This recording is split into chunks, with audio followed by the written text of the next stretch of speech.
बड़े से पेड़ के नीचे गरीब चिड़िया बैठी हुई थी जिसका नाम था टुनटुनी। मैं क्या करूं? मेरे पास घर बनाने के लिए कोई भी साधन नहीं है। जंगल के सारे पक्षी अपना घर बना लिए हैं। मासूम चिड़िया बैठकर रो रही थी।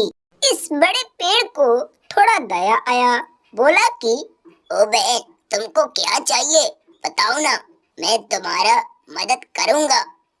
टुनटुनी चिड़िया यह आवाज सुनकर तो डर गई।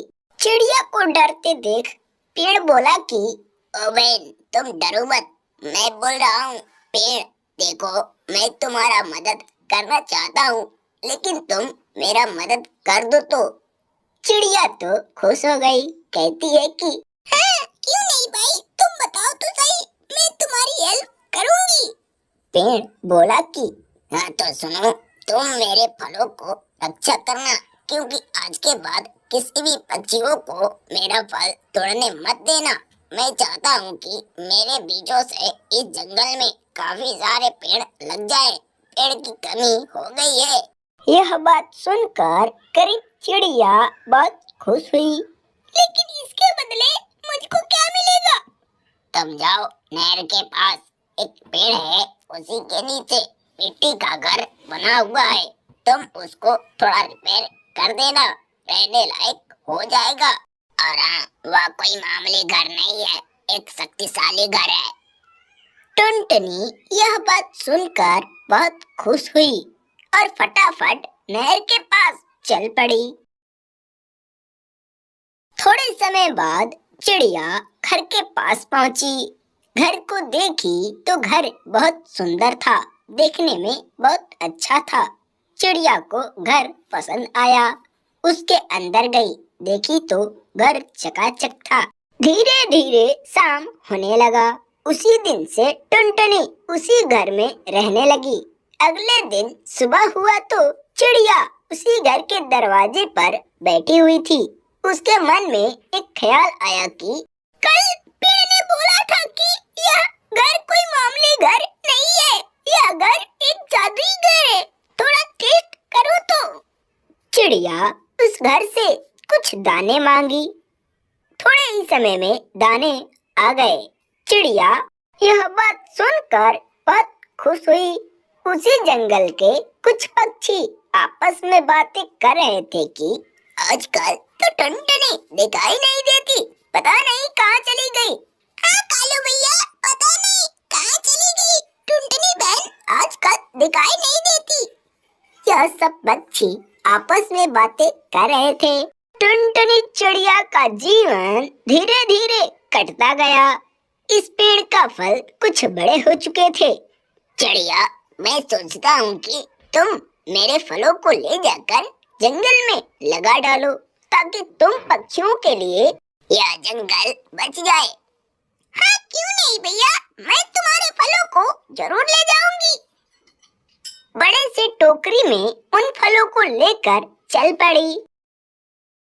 एक एक करके उन फलों को अस्थायी जगहों पर लगा डाली। धीरे धीरे शाम हो गया। चिड़िया अपने घर चली गई। अगले दिन जब सुबह हुआ तो टुनटुनी बीजों के पास गई। धीरे धीरे सारे पौधे उग चुके थे। चिड़िया उस खेत में गई, जाकर देखी तो बहुत खुश हुई और उन पौधों में पानी डालने लगी। कुछ समय बाद एक गोलू कबूतर उसके पास गया। कहा कि अरे चिड़िया, तुमको क्या हुआ जो इन पौधों को पानी डाल रही हो? टुनटुनी चिड़िया कुछ नहीं बोली और अपने घर चली गई। कई महीनों बाद चिड़िया उस जंगल में फिर वापस आई।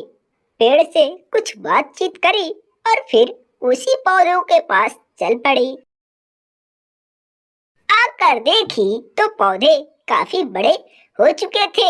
चिड़िया तो बहुत खुश हुई, क्योंकि अब उनका पेड़ काफी बड़ा हो चुका था। सर्दियों का मौसम चल रहा था। सभी पक्षी इधर उधर भोजन की तलाश में भटक रहे थे। रानू अपना एक बांस का घर बना रही थी। इसकी बेटी मीनू जंगल से हरी हरी बांस ला रही थी। टुनटुनी का घर बहुत पुराना हो चुका था। इस बार सर्दी में ये तो गिर ही जाता। बेचारी टुनटुनी उसी घोंसले में निराश बैठी हुई थी। उसी रास्ते से जाते हुए गोलू कबूतर का नजर चिड़िया के ऊपर पड़ा। गोलू उसके पास गया। बहन, क्या हुआ? क्यों उदास बैठी हो? क्यों नहीं अपने लिए कुछ भोजन इकट्ठा कर लेती हो? इस बार काफी ज्यादा ठंड पड़ने वाली है। अगर कई दिनों तक ओले पड़ते रहे तो तुम क्या करोगी? किसके पास जाओगी भोजन मांगने? बेचारी टुनटुनी ये बात सुनकर रोने लगी। कहती है, क्या करूं भैया, देखो ना, हमारा घर भी तो पुराना हो चुका है। इस बार की ठंड में ये भी टूट जाएगा।